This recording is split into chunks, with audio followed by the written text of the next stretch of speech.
하나님의 말씀은 신명기 8장 1절에서 10절까지 말씀입니다.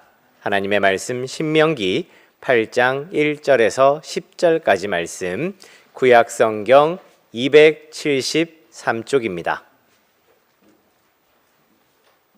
신명기 8장 1절에서 10절까지 말씀, 제가 받들어 읽겠습니다. 내가 오늘 명하는 모든 명령을 너희는 지켜 행하라. 그리하면 너희가 살고 번성하고 여호와께서 너희의 조상들에게 맹세하신 땅에 들어가서 그것을 차지하리라. 내 하나님 여호와께서 이 40년 동안에 내게 광야길을 걷게 하신 것을 기억하라. 이는 너를 낮추시며 너를 시험하사 내 마음이 어떠한지 그 명령을 지키는지 지키지 않는지 알려 하심이라. 너를 낮추시며 너를 줄이게 하시며 또 너를 알지 못하며 내 조상들도 알지 못하던 만나를 내게 먹이신 것은 사람이 떡으로만 사는 것이 아니요 여호와의 입에서 나오는 모든 말씀으로 사는 줄을 내가 알게 하려 하심이니라. 이 40년 동안에 내 의복이 헤어지지 아니하였고 내 발이 부르트지 아니하였느니라. 너는 사람이 그 아들을 징계함 같이 내 하나님 여호와께서 너를 징계하시는 줄 마음에 생각하고 내 하나님 여호와의 명령을 지켜 그의 길을 따라가며 그를 경외할지니라. 내 하나님 여호와께서 너를 아름다운 땅에 이르게 하시나니 그곳은 골짜기든지 산지든지 시내와 분천과 샘이 흐르고 밀과 보리의 소산지요 포도와 무화과와 석류와 감람나무와 꿀의 소산지라. 내가 먹을 것에 모자람이 없고 내게 아무 부족함이 없는 땅이며 그 땅의 돌은 철이요 산에서는 동을 캘 것이라. 내가 먹어서 배부르고 내 하나님 여호와께서 옥토를 내게 주셨으므로 말미암아 그를 찬송하리라. 아멘. 네, 감사합니다. 참 다산다난했던 한 해였습니다마는 또 하나님의 은혜로 여기까지 오게 되었습니다. 2021년 마지막 주일입니다. 오늘은 모세의 권면이라고 하는 제목으로 하나님의 말씀 선포하겠습니다. 신명기서는 모세가 모압 평지에서 가나안 땅에 들어가기 직전에 설교한 말씀입니다. 먼저 7장을 보시면은 모세가 하나님의 법도를 가르치며 통혼이나 우상 숭배를 금할 것을 명령하고 있고 또 우상을 제거하라 했습니다. 그 땅에 남겨진 이방 족속들을 다 쫓아내라 명령하고 있습니다. 자, 이어지는 8장에서도 모세의 권면은 계속됩니다. 모세의 권면 첫째, 과거를 기억하라 했습니다. 2절 말씀입니다. 내 하나님 여호와께서 이 40년 동안에 내게 광야길을 걷게 하신 것을 기억하라. 자, 기억하라라고 하는 이 동사는 신명기서에 17번 등장합니다. 그래서 신명기서의 주제 동사는 기억하라 이 단어다라고 주장하는 이들도 있습니다. 여러분, 우리 삶의 위기가 찾아온다면 먼저 과거 하나님께서 베푸신 은혜를 기억해야 합니다. 하나님 말씀에 불순종하면 이러이러한 징계가 온다 하더니 이것이 바로 하나님의 징계였구나. 하나님의 말씀 또한 기억해야 합니다. 도덕적으로 실패한 삶을 살게 되면 개인이나 가정이나 사회나 국가에 큰 위기가 찾아온다 하더니 바로 이것이 하나님의 명령하신 말씀이었구나 기억해야 합니다. 가늠하면 재앙이 온다더니 이것이 재앙이구나 경고의 말씀을 기억해야 합니다. 2절에서 우리가 주목해야 할 단어는 광야라고 하는 단어입니다. 히브리 말로 이 광야는 미돌파르라고 하는 단어를 쓰는데 사람이 없는 황무지를 이야기합니다. 이곳은 사람이 생존 자체가 불가능한 곳입니다. 얼마나 살기 힘들었으면 이스라엘 백성들이 그렇게 고생하며 노예 생활을 했던 애굽으로 돌아가자 그랬겠습니까? 하지만 그곳을 통과하게 해주셨습니다. 이 은혜를 기억하라라고 했습니다. 우리는 인생을 살아가면서 소위 경험과 관록을 소중하게 생각하고 또한 추억하며 살아갑니다. 이런 개인의 삶뿐만 아니라 정치, 경제, 사회, 문화, 역사 등 모든 면에 적용될 수가 있습니다. 과거 좋은 성과를 기초로 하여서 이것을 굳건히 하게 하면 우리는 이것이 전통이 되는 것이지요. 자, 그러면 모세가 명령했던 기억해야 할 과거는 구체적으로 무엇이 있을까요? 첫째는 의복이 헤어지지 않음을 기억해야 합니다. 4절 말씀입니다. 이 40년 동안에 내 의복이 헤어지지 아니하였고. 자, 이 부분에 대해서 많은 해석이 분분합니다. 어떤 부류의 사람들은 이스라엘 백성들이 광야를 행진할 때에 옆에 있는 부족들에게 옷을 사 입었다. 그래서 옷이 헤어지지 않았던 것이다 라고 주장을 합니다. 또 어떤 부류의 사람들은 이스라엘에 옷 기술자가 있어서 조금만 헤어지면 옷을 새로 지어 입혔다. 그리고 또 어떤 부류의 사람들은 갓난 아기들이 성장했을 텐데 성경 말씀 그대로라면은 어떻게 갓난 아기 때 입었던 그 옷을 20세 된 청년이 입을 수 있는 것인가? 연령대에 맞추어서 지어 입었을 것이 아니냐? 그러니까 성경 말씀이 굉장히 입지 안 맞는 말씀이다 라고 이야기하기도 합니다. 자, 그러나 성경은 분명하게 기록하기를 옷이 헤어지지 않았다라고 했습니다. 우리는 성경에 없는 내용을 가지고 논란거리로 삼을 이유가 없습니다. 성경에 없는 내용을 가지고 왈가왈부할 이유가 없단 말이에요. 물론 어린 아기 때 입었던 그 옷을 20세 된 청년이 어떻게 입을 수 있겠습니까? 왜 이렇게 성경을 기록했는지는 모르지만 중요한 것은 옷이 헤어지지 않았다. 우리는 이 말씀을 그대로 믿어야 합니다. 이런 논란보다 영적인 의미가 더 중요합니다. 여기서 헤어지지 않는 옷이라고 하는 것은 예수 그리스도의 의의 옷을 상징적으로 표현하고 있습니다. 갈라디아 3장 27절에 보십시오. 누구든지 그리스도와 합하기 위하여 세례를 받은 자는 그리스도로 옷 입었느니라. 그리스도의 옷은 의의 옷이요 천국에 들어갈 때 입어야 할 예복입니다. 제가 장례식 때 늘 말씀드리지 않습니까? 천국은 그리스도의 영이 있는 사람만이 들어가는 곳이라고, 예수 그리스도의 의의 예복을 준비한 사람이 들어가는 곳이라고 말씀을 드립니다. 이 옷은 내가 스스로 선하게 살았다고 주어지는 옷이 아닙니다. 수행을 하고 선행을 베풀고 덕을 쌓았다고 입을 수 있는 옷도 아닙니다. 오직 예수 그리스도를 나의 주, 나의 하나님으로 영접하고 믿는 그 사람만이 입는 옷으로, 이 옷은 40년 동안 이스라엘 백성들이 광야에서 헤어지지 않았던 그 옷과 똑같은 거예요. 예수 그리스도의 옷은 헤어지지 않습니다. 다른 것도 아닙니다.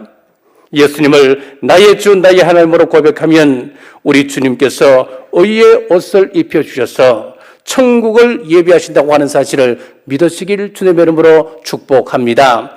사랑하는 여러분, 우리는 예수 그리스도의 의의 옷을 입은 사람들입니다. 사람은 자기가 무슨 옷을 입고 있는지 제대로 알고 있어야 그 행동 또한 바르게 나옵니다. 의사 가운이나 목사 가운을 입고 있으면 아무렇게나 행동할 수가 없습니다. 우리의 행동 거지를 바르게 할 수밖에 없습니다. 자, 그러나 이 남자들은 다 경험했을 텐데 군대를 제대하고 예비군 군복만 입혀놓으면 평소에 하는 행동과는 전혀 다른 행동을 하게 된다 그러지요.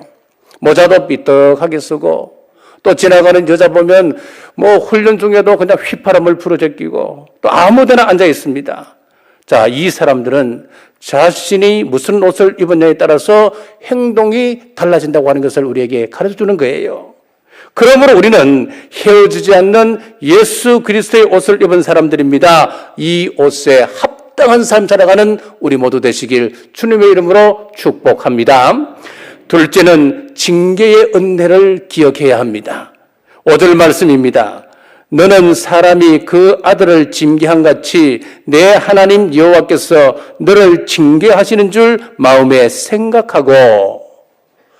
자, 소년범이나 이 장기수들의 공통점이 하나 있다고 그럽니다.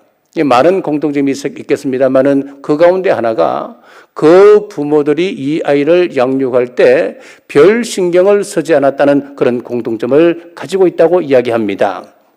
말씀으로 믿음으로 양육하고 말씀으로 자식을 징계하며 야단치는 부모 밑에 자란 자녀들은 혹 어떤 때는 탈선할 수 있어도 반드시 제자리에 돌아온다는 약속입니다. 그러므로 징계는 하나님의 은혜입니다. 히브리서 12장 8절에 보시면은 징계는 다 받는 것이거늘 너희에게 징계가 없으면 사생자여 친아들이 아니니라. 하나님의 자녀가 되었다는 증거 중에 하나가 무엇이냐? 바로 징계라고 하는 것입니다. 우리가 잘못된 길을 갈 때에 징계가 오는 것은 하나님의 은혜라고 하는 것입니다. 내가 잘못된 길을 걸어가고 있는데도 불구하고 징계가 오지 않는다면 성경은 뭐라고 표현하느냐? 그 사람은 사생자다라고 이야기합니다. 아버지가 누군지를 모르는 사생자다 그렇게 표현하는 거예요. 그렇습니다. 하나님의 자녀가 죄를 지으면 하나님의 징계가 오게끔 되어 있습니다. 하나님의 자녀가 죄를 짓고 사는데 모든 것이 잘 될 수는 없다라고 성경은 말씀합니다. 우리 집 아이가 잘못하면 저는 집에서 쫓아냅니다. 회초리를 들고 무섭게 치기도 합니다. 그러나 옆집 아이가 잘못하거나 밥을 먹지 않는다고 해서 학교에 가지 않는다고 고집을 부린다고 해서 내가 쫓아가서 그 아이를 징계하지 않습니다. 왜 그렇습니까? 제 자녀가 아니기 때문에 그렇습니다. 그러므로 징계는 하나님께서 우리를 사랑하신다고 하는 징표입니다. 히브리서 12장 6절입니다. 주께서 그 사랑하시는 자를 징계하시고 그를 받아들이시는 아들마다 채찍질 하심이니라. 하나님께서 사랑하시는 자를 징계하신다 했습니다. 자, 그러면은 징계의 목적이 무엇일까요? 하나님께서 사랑하는 자들에게 징계를 주신다고 하는 것은 알겠는데 그럼 목적이 있어야 될 것 아니겠습니까? 히브리서 12장 10절입니다. 그들은 잠시 자기의 뜻대로 우리를 징계하였거니와 오직 하나님은 우리의 유익을 위하여 그의 거룩하심에 참여하게 하시느니라. 하나님은 우리가 죄된 삶에서 벗어나서 하나님의 거룩에 참여하도록 하기 위해서 징계하신다라고 말씀하고 있습니다. 그러니 이 징계가 얼마나 큰 축복입니까? 이 비밀을 알게 되면 낮추시는 것도 큰 은혜임을 알게 됩니다. 우리를 굶기시는 것도 큰 은혜입니다. 그러므로 징계가 올 때에 실족할 것이 아니라 나를 하나님의 거룩한 성품에 참여케 하기 위한 연단임을 기억하고 인내하는 우리 모두 되시길 주님의 이름으로 축복합니다. 사랑하는 여러분, 신앙생활에서 먼저는 베푸신 하나님의 은혜를 기억하는 것입니다. 감당하기 힘든 어려움이 올 때에 지난 은혜를 곰곰이 한번 생각해 보십시오. 그러면 시험을 이길 힘이 우리에게 주어질 줄 믿습니다. 모세의 권면 두 번째는 오늘 지키라 했습니다. 1절 말씀입니다. 내가 오늘 명하는 모든 명령을 너희는 지켜. 우리는 매일 양식을 먹어야 삽니다. 그러지 아니하고 내 앞에 맛난 음식이 있다고 해서 그거 실컷 먹고 일주일 후에 먹으면 되지. 그렇게는 할 수 없는 것이지요. 마찬가지로 순종도 마찬가지입니다. 과거에 순종한 것으로 끝나는 것은 아닙니다. 과거에 베푸신 그 은혜를 기억한다면 오늘 또 우리는 순종의 삶을 살아야 합니다. 마태복음 19장 20절에서 22절입니다. 그 청년이 이르되 이 모든 것을 내가 지켜 싸운데 아직도 무엇이 부족하니까? 예수께서 이르시되 내가 온전하고자 할진대 가서 내 소유를 팔아 가난한 자들에게 주라. 그리하면 하늘에서 보화가 내게 있으리라. 그리고 와서 나를 따르라 하시니 그 청년이 재물이 많음으로 이 말씀을 듣고 근심하며 가니라. 주님을 찾아온 부자 청년이 있었습니다. 예수님께 이야기하기를 예수님, 내가 과거에 많은 구제를 했습니다 라고 이야기를 할 때에 예수님께서 하신 말씀이 과거가 중요한 것이 아니고 현재가 중요하다, 지금이 중요하다, 지금 내 소유를 팔아서 가난한 사람들에게 나눠주고 나를 쫓으라 예수님 말씀하셨습니다. 재물이 많음으로 그 청년은 근심하며 나갔다 그랬습니다. 그는 오늘 지금 순종하는데 실패한 사람이었습니다. 우리가 순종을 이야기할 때에 두 사람을 우리는 기억합니다. 여호수아와 갈렙입니다. 출애굽 1세대들이 광야에서 다 죽어나갈 때에 여호수아와 갈렙 이 두 사람은 광야에서 살았을 뿐만 아니라 가나안 정복의 주역이 되었습니다. 어떻게 이런 일이 가능하겠습니까? 출애굽 1세대들도 처음에는 모세의 말씀 앞에 순종하며 그들이 함께 동행하며 출애굽했습니다. 그런데 광야 생활할 때 그들은 실패의 삶을 살고 다 죽어갔습니다. 오늘 말씀 앞에 순종의 삶을 실패했기 때문에 그들은 죽어간 겁니다. 여호수아와 갈렙은 아니었습니다. 그들은 오늘 또 믿음으로 순종했습니다. 그로 인해서 그들은 가나안 땅 정복의 주역이 되었고 오늘의 순종이 미래의 축복을 열어준다고 하는 것을 우리에게 가르쳐준 사람이 되었습니다. 우리가 말씀에 순종하려면 겸손해야 합니다. 2절 말씀 중반절입니다. 이는 너를 낮추시며 라고 했습니다. 자, 성경은 말씀하시기를 교만은 패망의 선봉이라 그랬고 겸손은 성공의 종비의 앞잡이라 그랬습니다. 그러므로 하나님께서 백성들이 교만한 상태에 이르기를 원하지 않으십니다. 그렇습니다. 낮추시는 은혜가 먼저 있고 그 다음에 종귀케 하는 하나님의 은혜가 따라옵니다. 하나님께서 이스라엘 백성들을 낮추기 위해서 쓰시는 방법이 무엇이었습니까? 바로 목마름과 배고픔이었습니다. 빵과 물이 없는데 우리가 어떻게 교만할 수 있겠습니까? 인간이 아무리 위대해도 하나님께서 1년만 가뭄을 주신다면 빵과 물에서 자유로울 사람 아무도 없습니다. 우리나라가 물이 풍부한 것 같지만은 사실은 물 부족 국가라 그러지요. 그리고 우리 경주가 속해 있는 경상북도는 우리나라에서도 소우지에 속하기 때문에 만약에 이 땅에 가뭄이 온다면 가장 큰 피해를 볼 지역이 바로 이 땅입니다. 이곳입니다. 이런 가뭄 문제는 아무리 최첨단 컴퓨터를 만든다 하더라도 위대한 정치 철학을 가진 통치자가 나타난다 하더라도 인간 스스로 빵 문제, 물 문제는 해결할 수가 없습니다.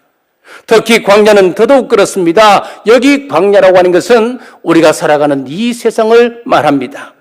우리가 광야 같은 이 세상 속에서 어떻게 빵 문제를 해결할 수 있겠습니까? 3절입니다. 너를 낮추시며 너를 줄이게 하시며 또 너로 알지 못하며 내 조상들도 알지 못하던 만나를 내게 먹이신 것은 사람이 떡으로만 사는 것이 아니요 여호와의 입에서 나오는 모든 말씀으로 사는 줄을 내가 알게 하려 하심이라. 이 만나에 관련해서 출애굽기 16장 1절에 보면 이스라엘 백성들이 모세와 아론 앞에서 원망하는 이야기가 나옵니다. 그러면서 출애굽 후 2달째 15일이다 그랬습니다. 이스라엘 백성들이 원망을 하게 된 그 날짜가 둘째 달 15일이었습니다. 그런데 출애굽한 날짜가 얼마였습니까? 1월 15일이었거든요. 꼭 한 달이 지난 시점이었습니다.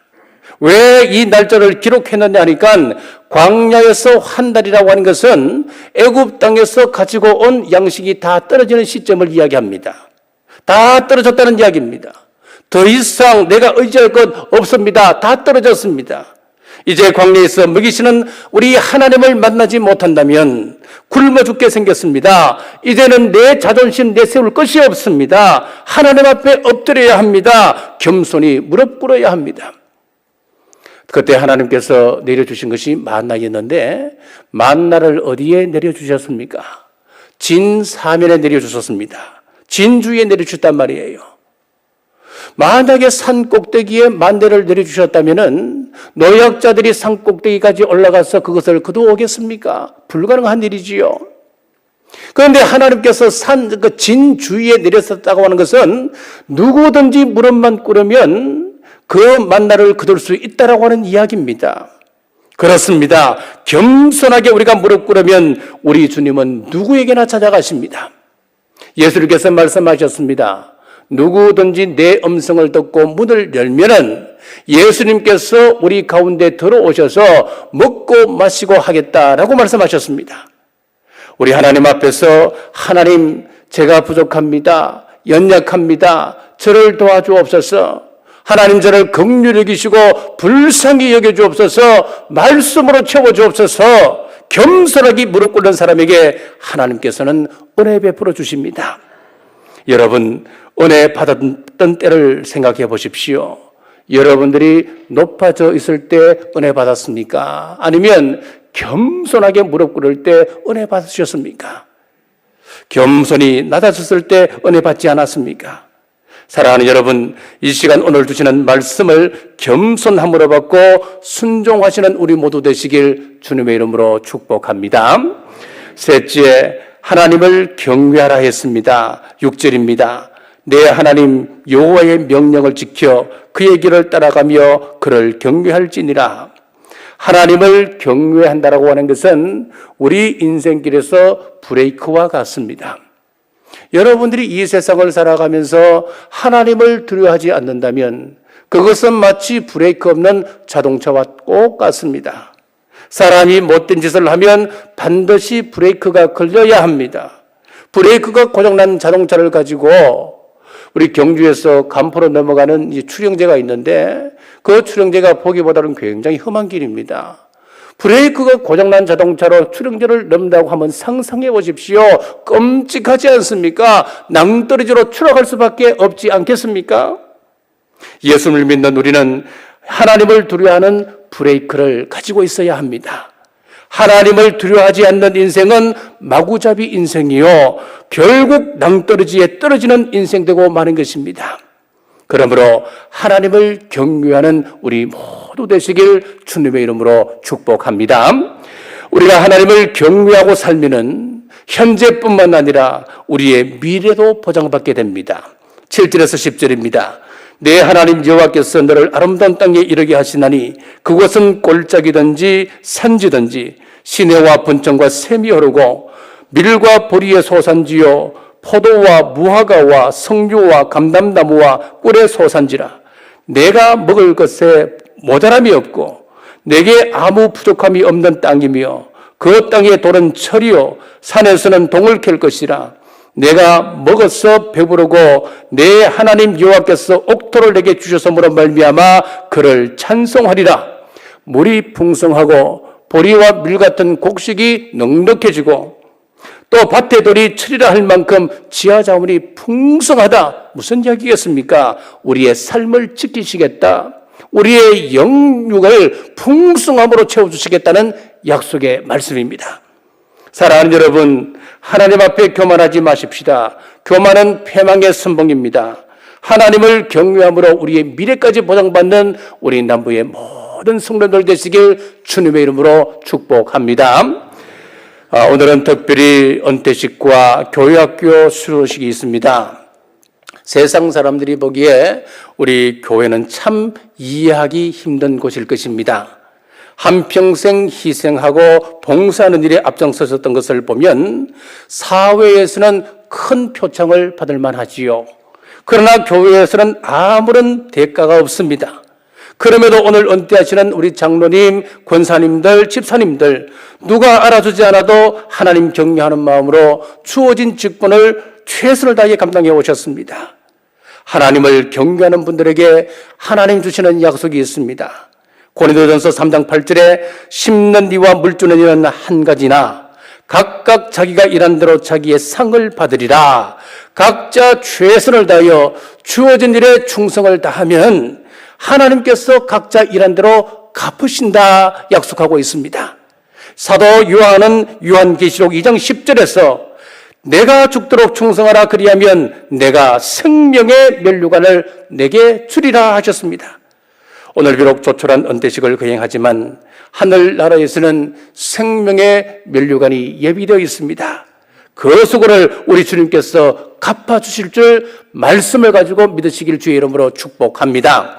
오늘 수료하는 우리 교회학교 학생들도 마찬가지입니다. 우리 하나님의 사람이라고 하는 것은 하나님을 경외하는 사람입니다.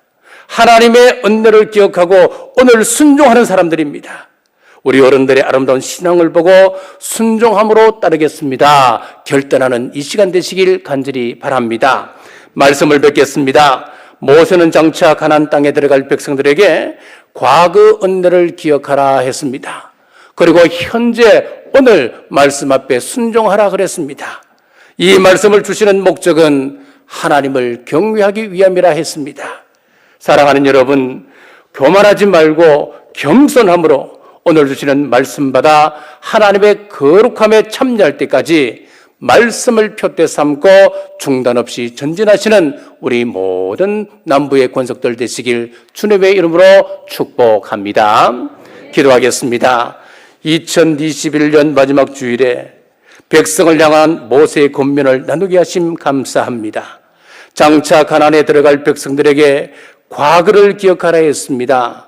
2021년 한 해를 돌아볼 때 감사한 건 많았습니다. 역병 가운데도 우리 성도들을 지키시고 교회를 지켜주셔서 예배가 중단됨이 없게 하셨습니다. 우리 교회를 위기 가운데 더 빛을 발하는 교회로 삼으셔서 감사합니다. 현재 순종하라 했습니다. 지금 당장 눈앞에는 여전히 문제투성이지만 문제를 해결하실 하나님의 약속을 믿고 순종하며 나가오니 수많은 역경 앞에서도 흔들리지 않는 믿음 주옵소서. 이 모든 것은 하나님을 경외하기 위함입니다. 교만하지 않고 겸손히 하나님 앞에 무릎 꿇게 하옵소서. 하나님의 성품에 참여할 때까지 중단 없이 전진하는 우리 남부의 모든 권속들 되게 하옵소서. 다시 오실 예수님 이름으로 간절히 기도드리옵나이다. 아멘.